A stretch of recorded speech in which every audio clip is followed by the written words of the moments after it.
Mesdames et messieurs, bonsoir. Nous sommes lundi 21 mai. Bienvenue dans le 20h. Voici les titres. La rénovation de l'axe PK 109 Gagnoa, lancée en février dernier par le Premier ministre, se poursuit. Le ministre des Infrastructures économiques s'est rendu sur le chantier. Une visite pour s'assurer de la bonne exécution des travaux. Plusieurs voies de déviation ont été créées. La filière ANACAD vient de bénéficier d'un prêt de 207 milliards de francs CFA de la Banque mondiale. Mais quel sera l'impact d'un tel financement? L'ambition affichée est notamment d'accroître la qualité de la production et développer le secteur de la transformation de la noix de cajou. Cela fait 27 ans qu'il a quitté la terre des hommes. Amadou Ampateba, celui qu'on surnomme le sage de Bandiagara, a été ressuscité le temps de journée d'hommage ici à Abidjan. L'ethnologue, écrivain malien, auteur de plusieurs ouvrages, a laissé un riche patrimoine culturel à conserver. La Russie est-elle prête à recevoir le mondial 2018?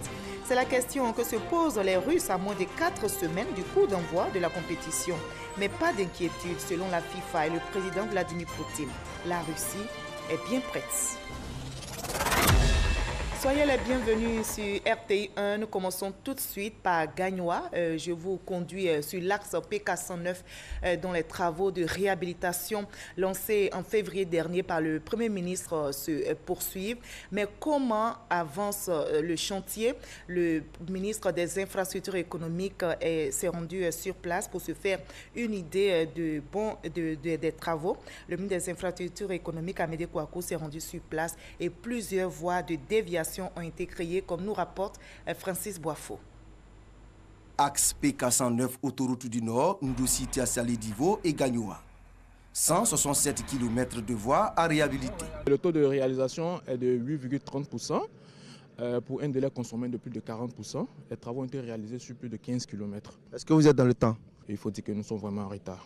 Ce retard s'explique, selon le ministre des Infrastructures économiques, en visite sur le terrain. On a quelques problèmes techniques sur les épaisseurs qu'il faut mettre en œuvre, sur la qualité des matériaux qui doivent être mis en œuvre. Nous sommes en train de vérifier tout ça et maintenant nous sommes en train de tomber sur les bonnes cadences. Si on tombe sur la bonne formule, le reste va pouvoir aller très vite. Mais nous voulons nous assurer que ce que nous allons mettre en œuvre puisse être quelque chose qui respecte l'ensemble des normes. Bien que l'axe PK 109 Gagnoa en travaux, le trafic est très dense. Un appel aux usagers de cette route pour dire que les travaux sont en cours. On ne peut pas fermer la circulation, donc il va y avoir une circulation alternée. Donc on leur demande de faire très attention à toutes les équipes qui travaillent. Ce travail qui est en train d'être fait, ça leur crée quelques désagréments pour l'instant, mais ce travail, le chef de l'État le fait pour leur bonheur. La livraison du projet est annoncée pour 2020, puisque les travaux vont durer 36 mois. Partons à présent pour Genève, en Suisse, où s'est ouverte ce lundi la 71e Assemblée mondiale de la santé de l'OMS. Plus de 7000 participants sont mobilisés pour les travaux. La Côte d'Ivoire y prend part. En marge de la réunion, la ministre de la Santé et de l'Hygiène publique, Raymond Goudou Kofi, a partagé le modèle ivoirien dans le combat contre les résistances, à savoir l'usage non contrôlé d'antibiotiques qui finit par avoir aucun effet sur le patient. Mamadou Kouassi est notre envoyé spécial à Genève. La couverture sanitaire universelle est au centre de cette 71e Assemblée mondiale de la santé, ouverte ce lundi 21 mai à Genève. Une rencontre qui a mobilisé plus de 7000 délégués venus du monde entier pour échanger sur les différents problèmes que chacun rencontre dans la mise en œuvre de sa politique sanitaire. L'invité spécial de cette session est le président du Rwanda, par ailleurs président de l'Union africaine. Paul Kagame est venu partager le modèle de réussite de la couverture maladie universelle de son pays. Une politique basée, selon lui, sur la volonté des agents à sauver des vies tout en s'impliquant véritablement dans la prise en charge des malades. Paul Kagame souhaite convaincre davantage ses pairs pour une mise en œuvre effective de cette politique sur l'ensemble du continent africain. Pour la Côte d'Ivoire, qui est dans une phase pilote de cette politique, sa vulgarisation va contribuer à améliorer les conditions de vie des populations et à réduire les risques liés à la santé de la mère et de l'enfant. La Côte d'Ivoire prépare la généralisation de la couverture maladie universelle et nous avons été interpellés par l'OMS pour que nous puissions accélérer la mise en œuvre de la couverture maladie universelle. La mortalité maternelle infantile est pour nous essentielle. Et nous voulons remercier le président de la République parce que le fait de nous permettre d'avoir du recrutement n'est-ce pas, du personnel des agents de santé nous permettra de couvrir les différents silences sanitaires que nous avons sur toute l'étendue du territoire. Et lorsque nous partageons ici à l'OMS avec tous les collègues, on se rend compte que nous avons les mêmes difficultés en termes de disparité. Le directeur général de l'OMS s'est félicité de l'avancée de cette politique de couverture sanitaire dans plusieurs pays. Il invite donc les pays en phase d'essai ou en retard à s'intéresser véritablement à cette politique qui va contribuer à un meilleur impact des actions sanitaires sur la population, tout en réduisant les coûts de soins de santé. L'ouverture de la 71e Assemblée mondiale de la santé marque le 70e anniversaire de l'OMS, Organisation mondiale de la santé, créée en 1948. De l'autre côté du globe, en Corée du Sud, s'ouvre demain mardi les 53e Assemblée annuelle de la BAD. Les réflexions portent sur l'accélération de l'industrialisation en Afrique. Mais avant l'événement, le secrétaire général de l'institution a prononcé une conférence de presse ici à Abidjan, au siège de la BAD. Il a évoqué les retombées de ces assises sur le continent africain, notamment au plan de l'industrialisation. Jean-Luc Bango. Pas de développement en Afrique sans industrialisation. C'est autour de cette idée maîtresse que se tiendront les 53e Assemblées annuelles de la BAD à Busan, en Corée du Sud. Un accent particulier sera mis sur la nécessité de promouvoir ces grandes infrastructures qui contribuent de manière significative à la croissance économique des pays. La banque va donc, lors de ces assemblées annuelles, organiser un événement visant à partager le savoir sur l'accélération de l'industrialisation en Afrique, de sorte à permettre de mobiliser des ressources financières à cet effet. Cela va présenter et renforcer le rôle de la banque comme agent de transformation. Eau, électricité, transport, le continent doit investir entre 71 000 et 93 000 milliards de francs CFA par an dans ces infrastructures, alors que les investissements n'ont atteint que 34 000 milliards de francs CFA en 2016. Un déficit que s'attelle à combler la BAD. La banque a adopté les High Five, les 5 objectifs prioritaires, éclairer et fournir l'Afrique en énergie, nourrir l'Afrique, intégrer l'Afrique, industrialiser l'Afrique et améliorer les conditions de vie des populations africaines. Et ces objectifs sont alignés sur les ODD. Tout en expliquant le choix de la Corée du Sud pour abriter cette 53e Assemblée annuelle, le secrétaire général de la BAD a souligné le rapport du continent africain à ce pays qui est passé par des épreuves semblables à celles connues par nombre d'États africains. Une vingtaine de cadres de haut niveau issus de plusieurs pays d'Afrique ont été formés sur la régulation et la tarification de l'industrie électrique.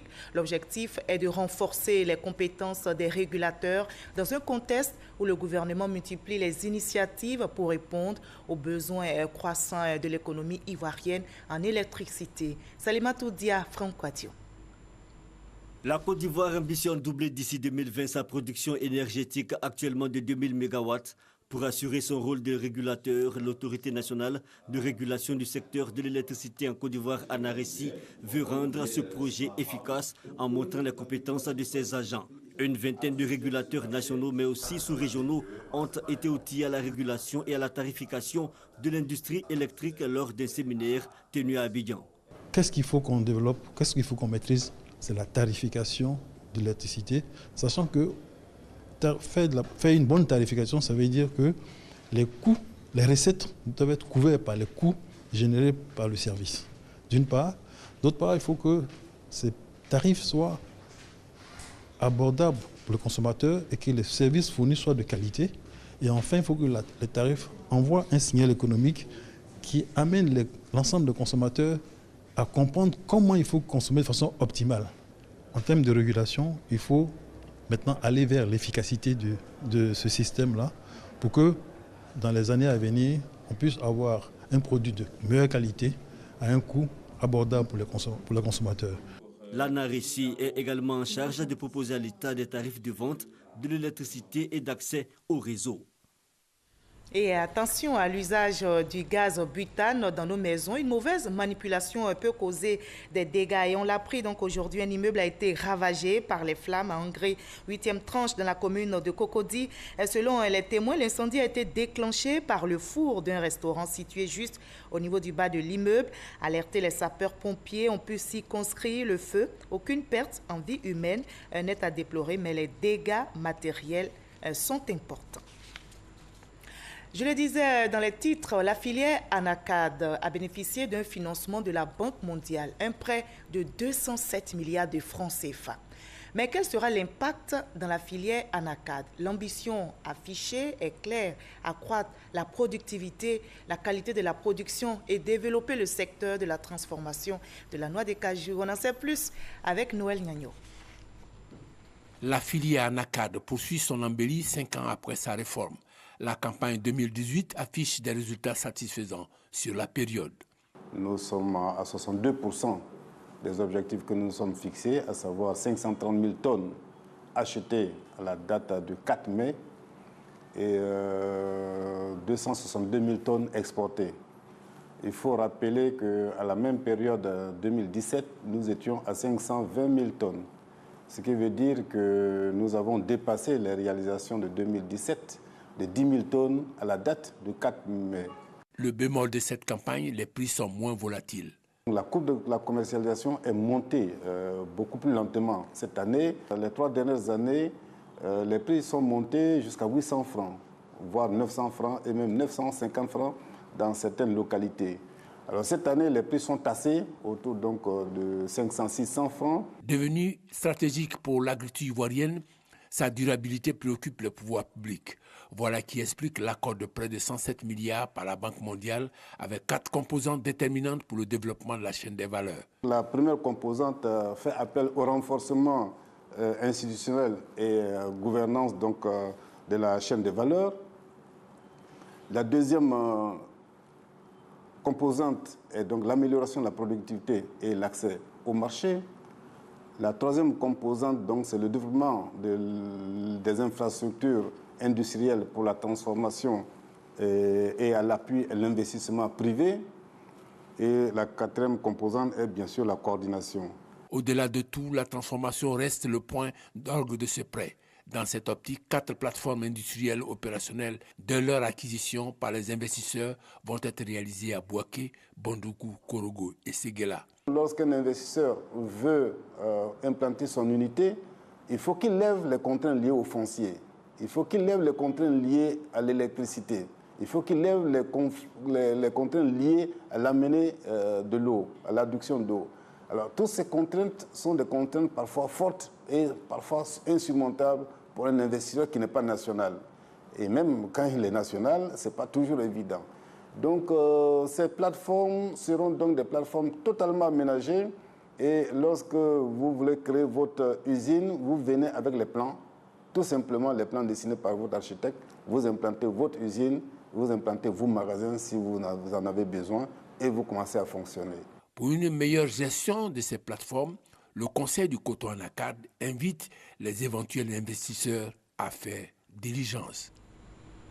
La Chambre de commerce et d'industrie de Côte d'Ivoire élargit son cercle de partenaires. Elle a signé une convention avec une structure. Cet accord vise à faciliter l'accès d'équipements de transformation pour les PME. Il devra donc permettre à long terme de développer le secteur de la petite transformation en Côte d'Ivoire. Jean-Jacques Kwame.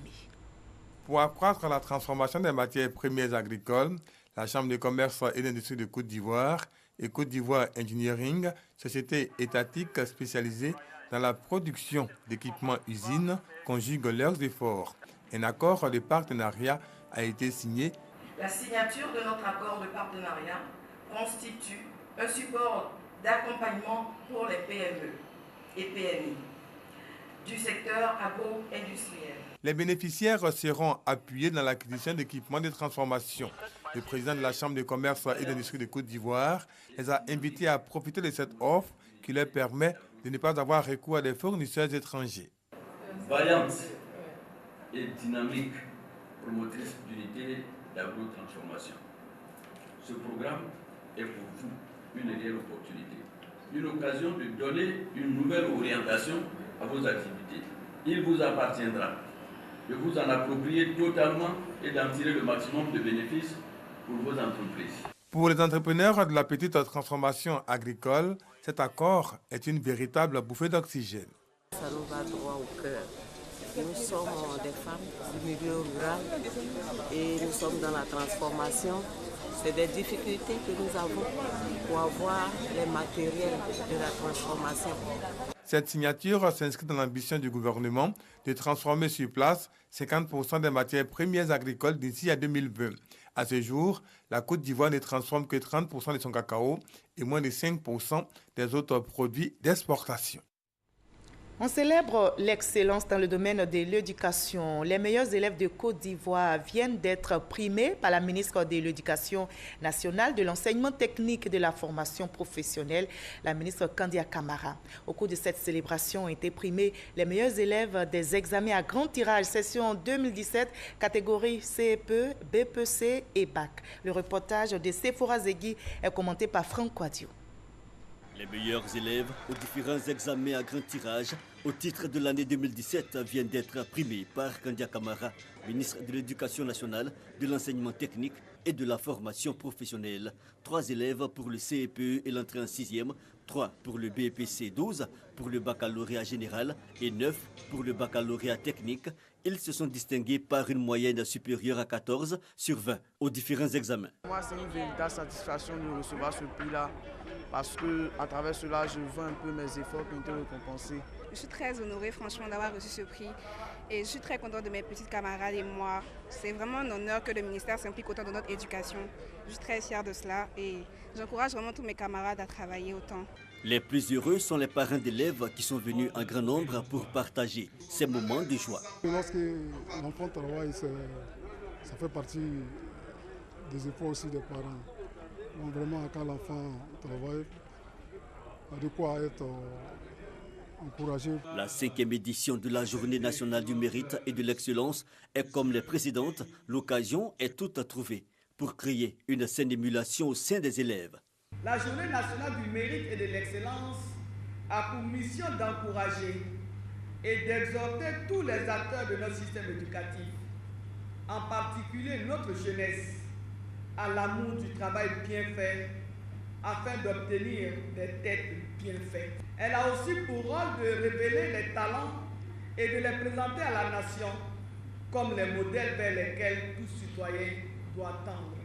Chaque lauréat a reçu une médaille, un diplôme, un trophée, un bon d'achat de fournitures scolaires et une enveloppe qui varie de 100 à 300 000 francs CFA. Les 2e et 3e du prix national d'excellence ont également été primés par la ministre de l'Éducation nationale, de l'enseignement technique et de la formation professionnelle. Et avant la fin de l'année scolaire 2017-2018, le ministère de l'Éducation nationale s'organise pour la réussite de la mutation des enseignants et de son personnel d'encadrement. Les responsables des ressources humaines de ce ministère se sont donc retrouvés à Yamoussoukro pour plancher sur la question, comme nous l'explique de façon détaillée Alvorassa. Il y aura bientôt un vaste mouvement du personnel de l'éducation nationale, des enseignants aux encadreurs. Pour éviter tout dysfonctionnement, c'est le logiciel GESMUT, gestion des mutations, mis en place par la direction des ressources humaines qui est utilisé. Il permet aux directeurs régionaux ici présents de travailler dans la transparence pour traiter toutes les demandes de mutation. Ceux qui sont dans une zone donnée du pays, qui expriment le besoin de changer, c'est tout à fait leur droit. Ils sont agents de l'État, ils ont envie de changer d'endroit de travail, c'est tout à fait légitime. Mais il y a des critères. Il faut avoir fait au moins 5 ans dans une direction régionale. C'est quand on a respecté donc ce critère-là que le dossier peut être éligible.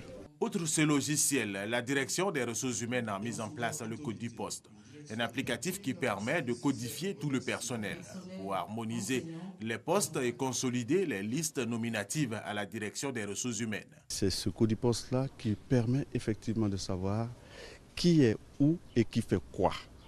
Et donc au jour d'aujourd'hui, personne ne peut véritablement échapper à ce contrôle-là, puisque tout le monde, dans tous les actes que nous posons, dans tous les documents que nous délivrons, dans tous les documents que nos collaborateurs demandent, il faut y adjoindre sa fiche Codipost. Rappelons que la publication des résultats de la Commission nationale des mutations des enseignants et des personnels d'encadrement aura lieu en juillet prochain après le baccalauréat sur le site de la Direction des ressources humaines du ministère de l'Éducation nationale, www.drheducationci.com. Les fidèles chrétiens ont célébré hier dimanche la descente du Saint-Esprit, la fête de la Pentecôte, ici en Côte d'Ivoire, précisément dans le village de Congo-Kro, dans la sous-préfecture de Mbaya-Kro. L'église CMA a marqué l'événement avec la consécration des serviteurs de Dieu. Soro Corona. La Pentecôte donne à l'église les prémices de la descente de l'Esprit Saint et annoncer la bonne nouvelle. Célébrée 50 jours après Pâques, la Pentecôte contribue à renforcer l'alliance renouvelée entre Dieu et son peuple. À l'église Sema de Congo-Kro, dans la sous-préfecture de Mbaya-Kro, les fidèles chrétiens ont célébré dans la gaieté la fête de la Pentecôte. Pour les chrétiens, cette fête est la découverte ahurissante d'une force authentique, celle de l'Esprit de Dieu donné en surplus du baptême.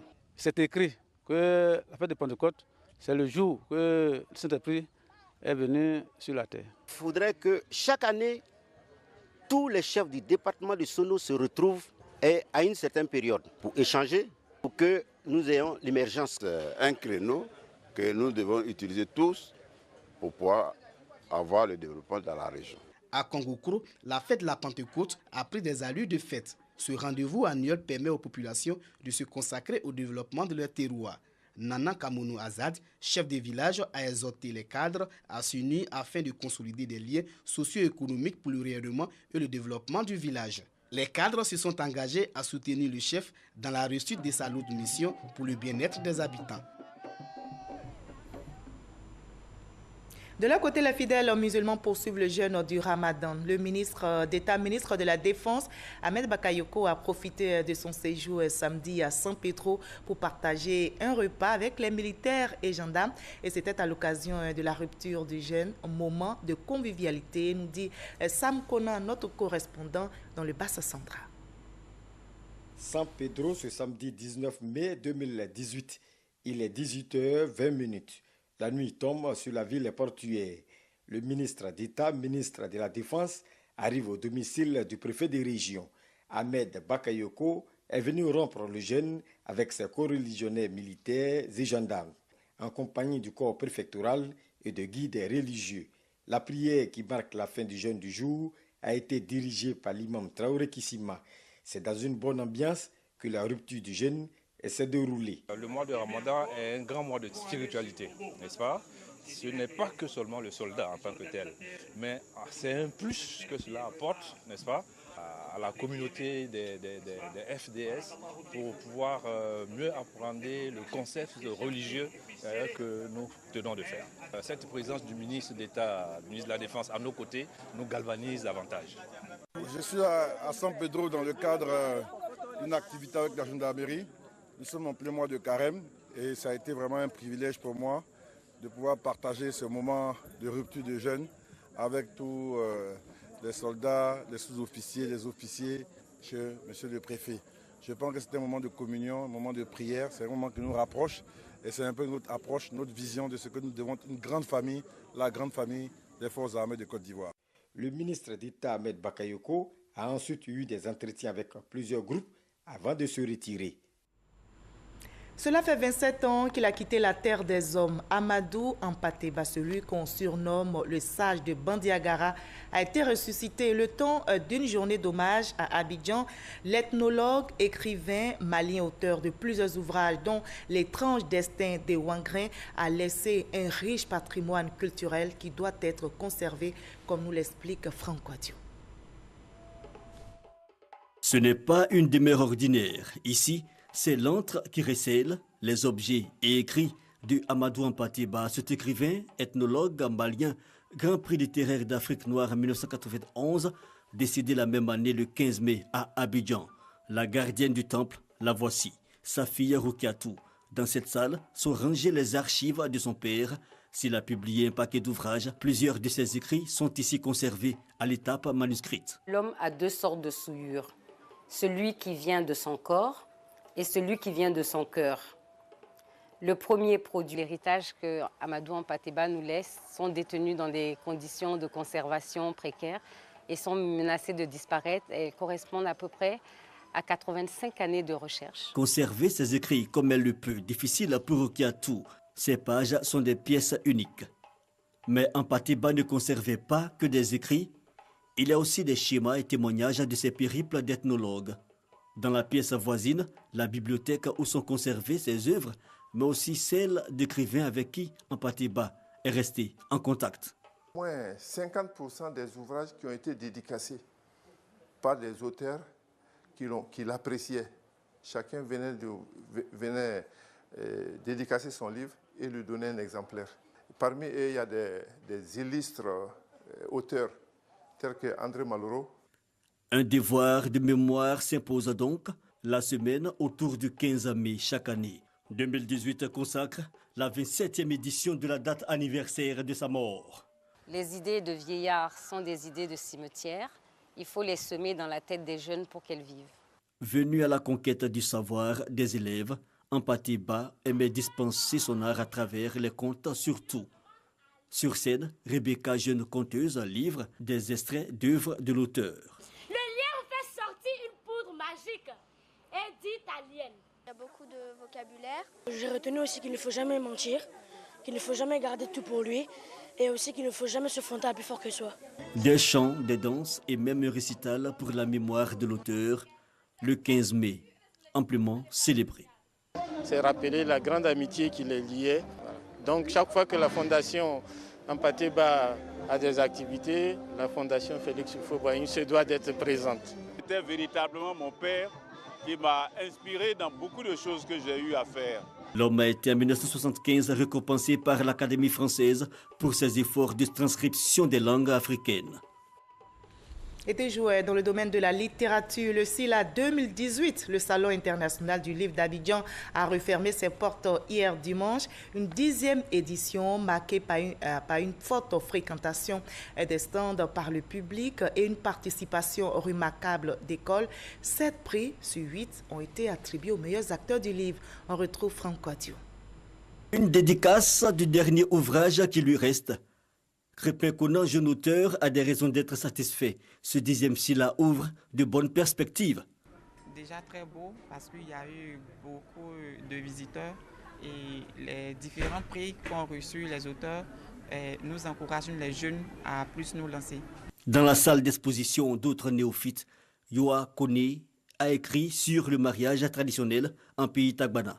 Le thème du salon, le livre, vecteur des identités culturelles, et moi, mon livre qui parle de la culture tagbana en matière de mariage, je me suis dit c'est une occasion, il faut que je participe à ce salon, même si c'est mon premier ouvrage.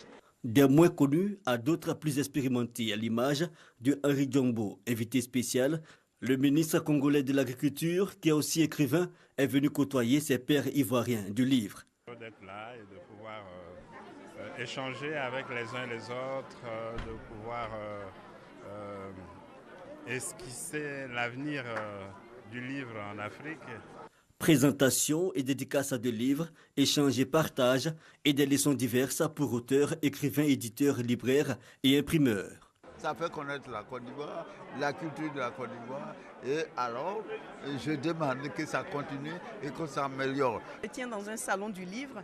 C'est la faculté, la possibilité qui est offerte aux professionnels du livre de se rencontrer. Je fais venir Véronique Tadjo de Londres qui a effectué de très très belles dédicaces et également un autre auteur qui est venu de Lomé et bien sûr les auteurs ivoiriens qui étaient présents et ça a été véritablement une très belle réussite. Nous sommes en symbiose, les éditeurs, les écrivains et les libraires. Seulement on aurait voulu qu'il y ait plus de librairies. Une des choses que nous avons décidé de faire depuis l'édition 2016, c'était d'avoir un abattement de 20% sur le prix des livres. Donc les livres sont vendus avec une bonne remise qui part de 20 à 50%. Une chose à retenir, le Salon international du livre édition 2018 a tenu toutes ses promesses selon les initiateurs. Nous avons pu enregistrer la participation d'un peu plus de 150 000 visiteurs sur les 5 jours. Nous avons pu aussi écouler 5 000 livres vendus donc sur ces 5 jours de salon, représentant à peu près 30 millions de chiffres d'affaires réalisées au cours de ce salon. Donc ce sont des performances que nous saluons. Occasion donc pour Henri Nkomo, directeur du livre, au nom de la tutelle, de féliciter et encourager les acteurs du livre et entrevoir même le prochain objectif. Il faut souhaiter que pour l'année prochaine, nous soyons un peu plus gourmands et que le cap des 200 000 visiteurs soit atteint. Le SILA 2018 referme donc ses portes. Après les États-Unis cette année, la France sera le prochain pays invité d'honneur. La Côte d'Ivoire a pris part à la 45e session du Conseil des ministres des Affaires étrangères de l'Organisation de coopération islamique à Dakar au Bangladesh. Le ministre des Affaires étrangères Marcel Amontano conduisait la délégation ivoirienne. La rencontre ministérielle de Dakar marque la fin de la présidence ivoirienne du Conseil des ministres des Affaires étrangères de l'Organisation de coopération islamique. Mais l'État ivoirien demeure membre du comité exécutif en sa qualité de président sortant de la 44e session. On termine avec cette question. La Russie est-elle prête à recevoir le mondial 2018? C'est la question que se posent en tout cas les Russes à moins de 4 semaines du coup d'envoi de la compétition. Pas d'inquiétude, en tout cas selon la FIFA et le président Vladimir Poutine. Selon la FIFA, la réponse est oui, la Russie est bien prête.